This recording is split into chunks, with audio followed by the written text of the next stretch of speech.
5. The gunslinger walked deliberately towards the circle of stone. He could see his own reflection in a tiny pool edged with moss and lily pads, and he looked at himself for a moment, as fascinated as Narcissus. The mind reaction was beginning to settle in, slowing down his chain of thought by seeming to increase the connotations of every idea and every bit of sensory input. Things began to take on weight and thickness that had been heretofore invisible. He paused, getting to his feet again, and looked through the tangled snare of willows. Sunlight slanted through in a golden, dusty bar, and he watched the interplay of motes and tiny flying things for a bit before going on. The drug had often disturbed him. His ego was too strong, or perhaps too simple, to enjoy being eclipsed, and peeled back, made a target for more sensitive emotions. They tickled at him, and sometimes maddened him, like the touch of a cat's whiskers. But this time he felt fairly calm. That was good. He stepped into the clearing and walked straight into the circle. He stood, letting his mind run free. Yes, it was coming harder now. Faster. The grass screamed green at him. It seemed that if he bent over and rubbed his hands in it, he would stand up with green paint all over his fingers and palms. He resisted a puckish urge to try the experiment. But there was no voice from the oracle. No stirring, sexual or otherwise. He went to the altar, stood beside it for a moment. Coherent thought was now almost impossible. His teeth felt strange in his head, tiny tombstones set in a pink moist earth. The world held too much light. He climbed up onto the altar and lay back. His mind was becoming a jungle, full of strange thought plans that he had never seen or suspected before. A willow jungle that had grown up around a masculine spring. The sky was water, and he hung suspended over it. The thought gave him a vertigo that seemed far away and unimportant. A line of old poetry occurred to him. Not a nursery voice now, no. His mother had feared the drugs and the necessity of them, as she had feared court and the need for this beater of boys. This verse came from the Mani folk to the north of the desert, a clan of them still living among machines that usually didn't work, and which sometimes ate the men when they did.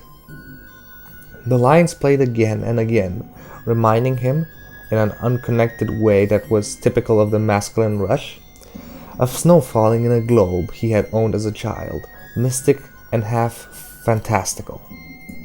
Beyond the reach of human range, a drop of hell, a touch of strange. The trees which overhung the altar contained faces. He watched them with abstract fascination. Here was a dragon, green and twitching. Here was a wood nymph with beckoning branch arms. Here a living skull overgrown with slime. Faces, faces. The grass of the clearing suddenly whipped and bent. "I come! I come!" Vague strings in his flesh. How far I have come, he thought, from lying with Susan in sweet grass on the drop, to this. She pressed over him, a body made of the wind, a breast of fragrant jasmine, rose, and honeysuckle. "Make your prophecy," he said. "Tell me what I need to know." His mouth felt full of metal. A sigh, a faint sound of weeping. The gunslinger's genitals felt drawn and hard. Over him and beyond the faces in the leaves, he could see the mountains, hard and brutal and full of teeth. The body moved against him, struggled with him. He felt his hands curl into fists. She had sent him a vision of Susan. It was Susan above him, lovely Susan Delgado, waiting for him in an abandoned drover's hut over the drop, with her hair spilled down her back and over her shoulders. He tossed his head, but her face followed. Jasmine, rose, honeysuckle, old hay, the smell of love. "Love me. Speak prophecy," he said. "Speak truth." "Please," the oracle wept. "Don't be cold. It's always so cold here." Hands slipping over his flesh, manipulating, lighting him on fire, pulling him, drawing, a perfumed black crevice, wet and warm. No, dry, cold, sterile. Have a touch of mercy, Gunslinger. Oh, please, I cry your favor, mercy. Would you have mercy on the boy? What boy? I know no boy. It's not boys I need. Oh, please. Jasmine, rose, honeysuckle, dry hay with its ghosts of summer clover, oil decanted from ancient urns, a riot of flesh. After, he said, if what you tell me is useful. Now, please, now! He let his mind coil out at her, the antithesis of emotion. The body that hung over him froze and seemed to scream. There was a brief, vicious tug-of-war between his temples. His mind was the rope, gray and fibrous. For long moments there was no sound but the quiet hush of his breathing, and the faint breeze which made the green faces in the trees shift, wink, and grimace. No bird sang. Her hold loosened. Again there was a sound of sobbing. It would have to be quick, or she would leave him. To stay now meant attenuation, perhaps her own kind of death. Already he felt her chilling, drawing away to leave the circle of stones. Wind rippled the grass in the tortured patterns. Prophecy, he said, and then, even bleaker noun, truth. A weeping, tired sigh. He could almost have granted the mercy she begged, but there was Jake. He would have found Jake dead or insane if he had been any later last night. Sleep, then. No. Then half sleep.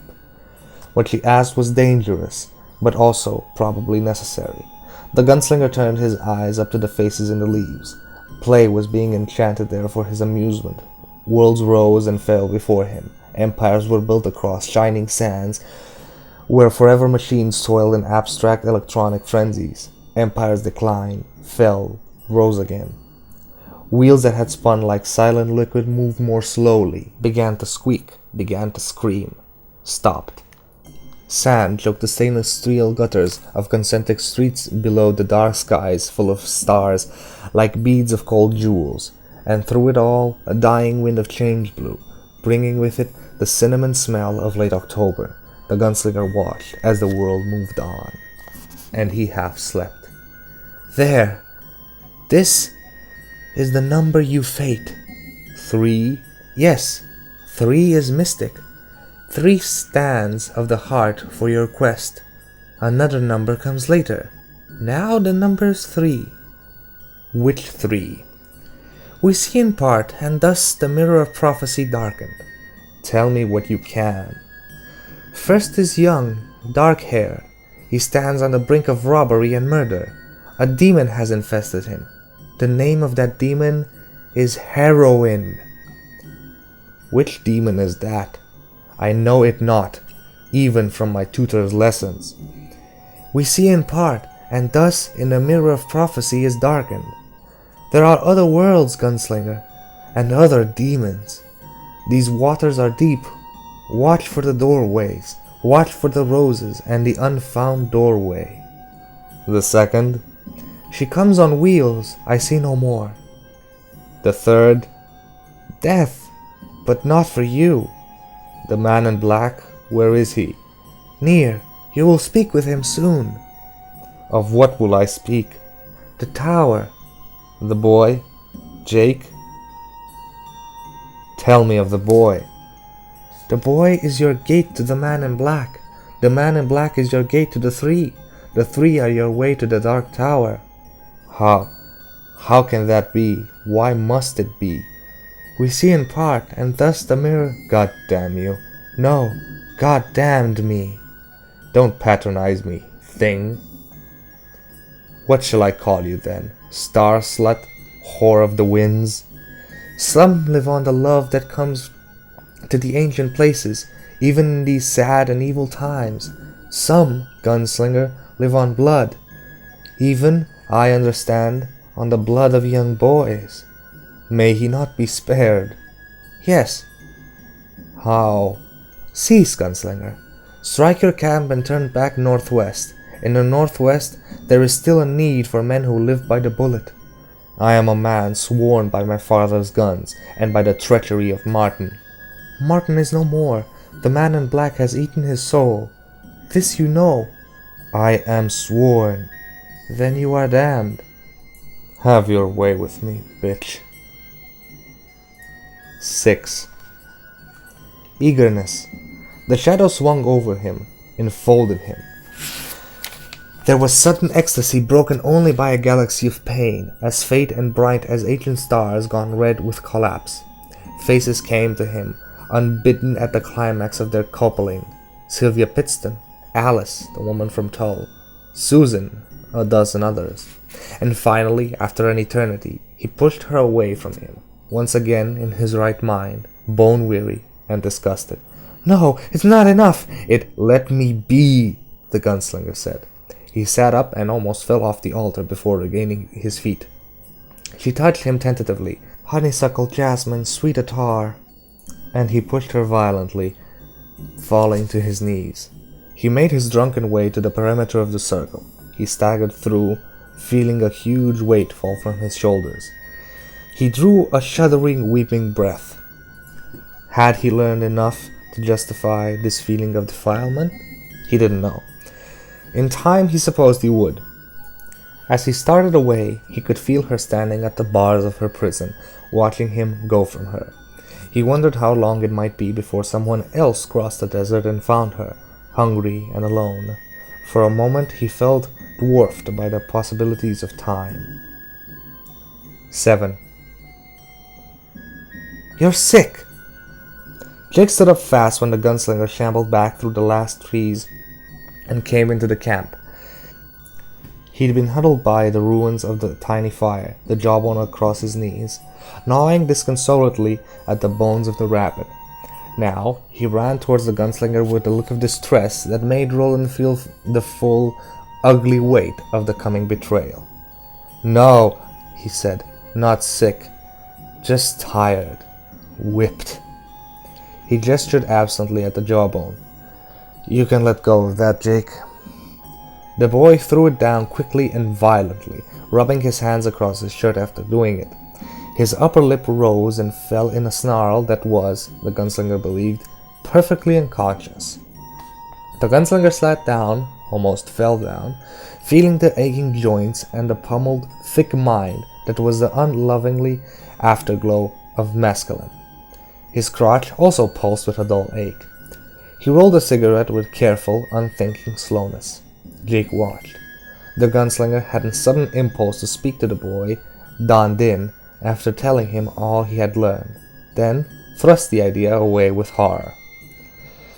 He wondered if a part of him, mind or soul, might not be disintegrating.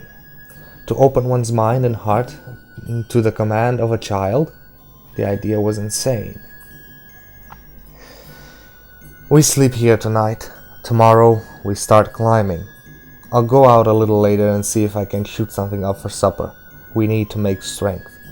I've got to go to sleep now, okay?" "Sure, knock yourself out." "I don't understand you." "Do what you want." "Ah." The gunslinger nodded and lay back. "Knock myself out," he thought. "Knock myself out." When he woke up, the shadows were long across the small grass clearing. "Build a fire," he told Jake, and tossed him his flint and steel. "Can you use that?" "I think so." The gunslinger walked towards the willow grove and then stopped at the sound of the boy's voice. Stopped dead. "Spark a dark, where's my sire?" the boy murmured, and Roland heard the sharp chick, chick, chick of the flint. It sounded like the cry of a small mechanical bird. "Will I lay me, will I stay me, bless this camp with fire." Picked it up from me, the gunslinger thought, none the least surprised to discover that he was all over goosebumps and on the verge of shivering like a wet dog. Picked it up from me, the words I don't even remember saying. And will I betray such? Ah, Roland, will thee betray such a true thread as this in a sad, underheated world? Could anything justify it? "'Tis just worlds, aye, but old ones, good ones." "Roland," the boy called, "are you all right?" "Yar," he said gruffly, and a tang of smoke strung faintly in his nose. "These made fire." "Yes." the boy said simply, and Roland did not need to turn to know the boy was smiling. The gunslinger got moving and bore left, this time skirting the Willow's Grove. At a place where the ground opened out and upward in heavy open grass, he stepped back into the shadows and stood silently. Faintly, clearly, he could hear the crackle of the campfire Jake had rekindled. The sound made him smile. He stood without moving for 10 minutes, 15, 20. 3 rabbits came, and once they were all at Silflay, the gunslinger pulled leather. He took them down, skinned them, gutted them, and brought them back to the camp. Jake had water already steaming over the low flames. The gunslinger nodded to him. "That's good piece of work." Jake flushed with pleasure and silently handed back the flint and steel. While the stew cooked, the gunslinger used the last of the light to go back into the Willow Grove. Near the first pool, he began to hack at the tough vines that grew near the water's marshy verge. Later, as the fire burned down to the coals and Jake slept, he would plait them into ropes that might be of some use later. But his intuition was the climb would not be a particularly difficult one. He felt Ka at work on the surface of things and no longer even considered it odd. The vines bled green sap all over his hands as he carried them back to where Jake waited. They were up with the sun and packed in half an hour. The gunslinger hoped to shoot another rabbit in the meadow as they fed, but time was short and no rabbit showed himself. The bundle of the remaining food was now a small and light that Jake carried it easily. He had toughened up, this boy. You could see it. The gunslinger carried the water, freshly drawn from one of the springs. He looped his 3 vine ropes around his belly. They gave the circle of stones a wide berth. The gunslinger was afraid the boy might feel a recurrence of fear, but when they passed above it on a stony rise, Jake only offered it a passing glance and then looked at the bird that hovered upwind. Soon, the trees began to lose their height and lusciousness.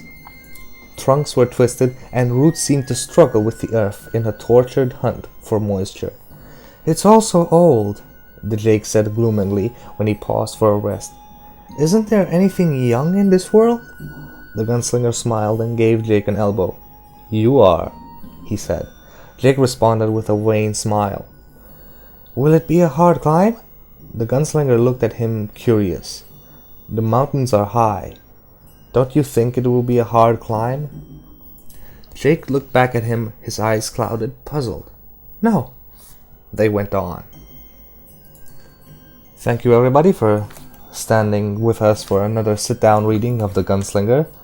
And hopefully, if all goes well, we'll see you tomorrow. Long days and pleasant nights.